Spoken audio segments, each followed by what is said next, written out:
إذا يا فرحة ما تمت عمي خوان غارسيا، اليوم كانت الحفلة برعايتك والسهر عليك، ولكن تم إنقاذك من قلوب الدفاع يلي قلب منهم واحد رونالدينيو والتاني روماريو.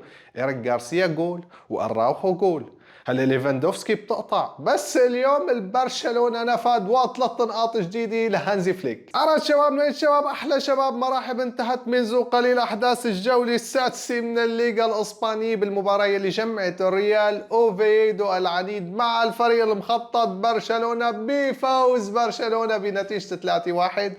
والحقيقة يعني المباراة كانت نار وشرار للحظة اللي فات فيها جول أراوخو قتل اللعبة. ليش؟ لأنه بلشت المباراة بضغط مفاجئ من ريال أوفيدو، أكيد مفاجئ يعني. بتخيل حتى البرشلوني ما كان متخيل إنه يصير هيك، فكيف سعادة المدريدي تخيلوا معي. فريال أوفيدو يعني عمل شيء 4 كورنر بأول اللعبة بأول 10 دقائق، وكان كابس بمنطقة برشلونة، وحقيقة عن جد كان يعني ضغط ما متوقع يعني.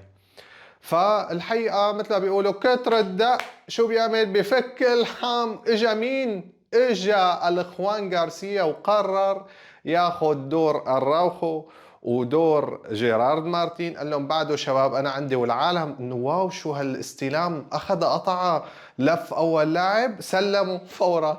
انه 3 شغلات صح ما في، قطعت، لفيت، سلمت. لمين سلم؟ سلم لالبرتو ريينا يلي نهى بأفضل طريقة ممكن تشوفها بحياتك. والحقيقة جول يعني صبابي، كان الجول تبع ريال أوفيدو بهاي اللحظة مولع اللعبة.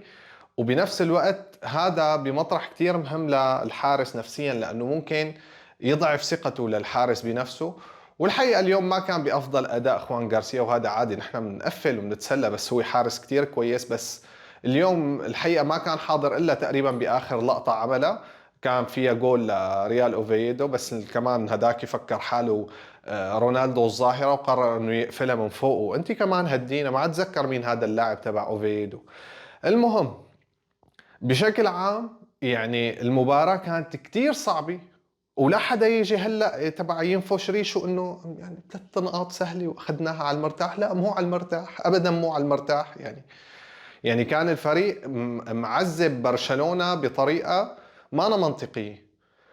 وعناصر ريال اوفيدو الحقيقه هي ما عناصر جيده. يعني لو كان في لعيبه شوي مثل ما بيقولوا قدام تبع تكبس سبرنت، اللي عم ينزلوا كانوا بدلاء، كانوا مطحلين هدول.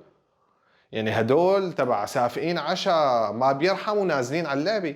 فالحقيقه عناصر فريق ريال اوفيدو كافراد ما بتقدر تعمل اكثر من هيك. الله يعطيكم الف عافيه، عن جد كانت المباراه كثير مهمه. بنجي لجانب برشلونه. يعني الجول الأول ما بعرف كيف فات، بس فات. يعني استلم روماريو توريس وشاطة وكرجت الطابة بعد ما صد الحارس، وتكرجت هيك ورجع شاطة إيريك غارسيا وقدر شوي يصد الحارس لفاتت بالجول. يعني هذا الجول اسمه عفس بعفس ودعس بالبقلي. فات الجول، تعادلتوا. هلا هون مين بيجي دور هانزي فليك. طلع هيك انه عمي رافينيا بتسمح لنا؟ قال له بسمح لك معلمي. قام قال له تعال عنا. والحقيقه كان التبديل بمطرحه، لانه اليوم رافينيا كان يعني باستثناء العارضه اللي شاطها وكانت خطره كتير، يعني تقريبا ما كان عم يعطي المجهود اللي جماهير برشلونه بتنطره من رافينيا مثل العادي. فالحقيقه كان تبديل بمطرحه.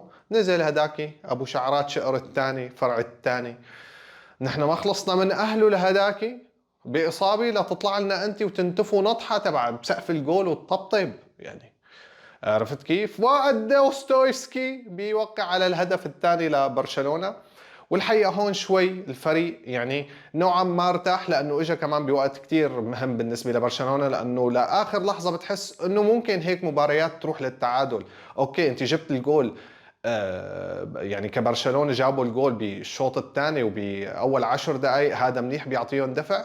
بس بمطرح كمان نزل رتم اللعبي، بمعنى انه صار اللعب بنص الملعب، ما عاد عم نشوف فرص خطيرة. بس دائما انا بس اطلع على هذا الفريق وشوف بيدري وديونج بقول مستحيل تنتهي الامور على، ما بيقدروا يعني تنتهي على خير. القصص كمدريدية طبعا انتم كبرشلوني معيدين وهذا حقكم، يعني من امتع اللعيبة وبنفس الوقت هذا الباص تبع حرفيا انت بتشعل سيجاره وبتكون مرتاح ورايق يعني، عرفت كيف؟ فديون قرر يعني باص من هدول تبع انه خود حط جول، زرع على راس ليفاندوفسكي، وليفاندوفسكي انهاء كتير حلو. بالمجمل اذا بدنا نحكي شو صار باللعبه، فيك تقول ريال اوفيدو عمل كل شيء بيقدر يعمله على مستوى العناصر يلي عنده، وشفنا المدرب قرر يسحب سانتي كازورلا لانه كمان يعني 900 سنة أخي، والله العظيم شغلة مذهلة أنت يعني.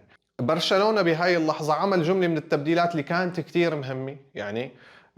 نزل كوندي مطرح جيرارد مارتين، لأنه كمان الجهة اليمين صارت لبرشلونة تقريبا شبه عطلانية يعني على دور جيرارد مارتين، لا طلعة ولا نزلة ولا فوتي ولا جاي ولا روحة. فقرر يفعلها وأخذ راشفورد مطرح رافينيا بعد ما نزل ليفاندوفسكي اللي كان هو لاعب البوكس. والحقيقة يعني فليك لعبة صح بكل بساطة. هذا الزلمة دائما بيقدر يخلص أموره، دائما شايف الملعب كتير صح. وبنفس الوقت يعني العناصر يلي استبدلها كان لازم تطلع، والعناصر يلي نزلها كمان كانت لازم تنزل بهذا الوقت الحاسم من اللعبة. طبعا اليوم راشفورد يعني عمل له هيك نقف له كم شوطة، بس حارس اوفيدو ما معقول، ما معقول اليوم شو مهم. والحقيقة عن جد إذا بتشوف بيقول لك واحد هيك قاطع إنه شو 3-1 خردقوكم، ذكريتك بتتخردق أنت. لا يعني لا تطربنا بآرائك، يستر عرضك ضل ساكت. لأنه اليوم اللي شاف اللعبة، وبرجع بقول جماهير برشلونة حاطين إيدهم على قلبهم أكيد. فمبروك لجماهير برشلونة هذا الانتصار اللي كتير صعب ونفدته. لا تزعلوا بس نفدته يعني 3-1، بس هي نفدة. لانه لو ما جاي جول اراوخو القاتل باللحظه الاخيره، وقرر كمان راشفورد ياخذ دور مثل ما بيقولوا رونالدينيو ويجيب له اياها يزرع له اياها على راسه، يعني كانت الامور كتير صعبه لاخر لحظه. يعني كانت المباراه مولعه باخر 5 دقائق. اذا عطى بدل ضايع وانت عم تلعب على 2-1 كتير بتفرق عم تلعب تصير على 3-1 مثل ما صار باللعبه. بس بالنهايه يعني 3 نقاط جديده لبرشلونه. وقد صار معهم؟ ايه صار معهم 16 نقطة. ورا مين؟ ورا الملوك يلي قد معهم 18 نقطة. وريال محلق بصدارة الليغا. ولعبتنا الجاي مع مين؟ مع الأقزام. هذا مو ديربي مدريد، هذا أقزام المدريد اسمه. هذا لازم يلاقوا له تسمية تانية. نحن بنلعب مع فرق يعني مثل ما بيقولوا جيبوا لنا فرق مثل الخلق نلعب معه. شو هاي الأطفال هاي؟ عجيان أتلتيكو مدريد سوف يواجهون ريال مدريد بالجولة القادمة من الليغا. طبعا لعبة نار وشرار، لعبة عندهم بالواندا. فيعني بنتمنى انه الونسو يعني يربي الارض فيهم، لانه هذا اكثر فريق حقير بالكوكب. انا ما بشوف احقر من هيك لعيبه. ايه يعني حقاره. هدول بتحس بدك تفوت تقتلهم، بدك تفوت تطحنهم. هدول ما بدك تفوت تلعب معهم. عرفتوا كيف؟ فالثلاث نقاط اللي جاي للمدريد بتعني انه الليغا ولعت، ونحن قطعنا مثل ما بيقولوا شوط لا بأس به. بنكون عم نحكي عن الجولة السابعة، إلى أن يحين موعد لقاء الملوك يوم السبت الساعة 5:15. تضلوا بألف خير. سلام.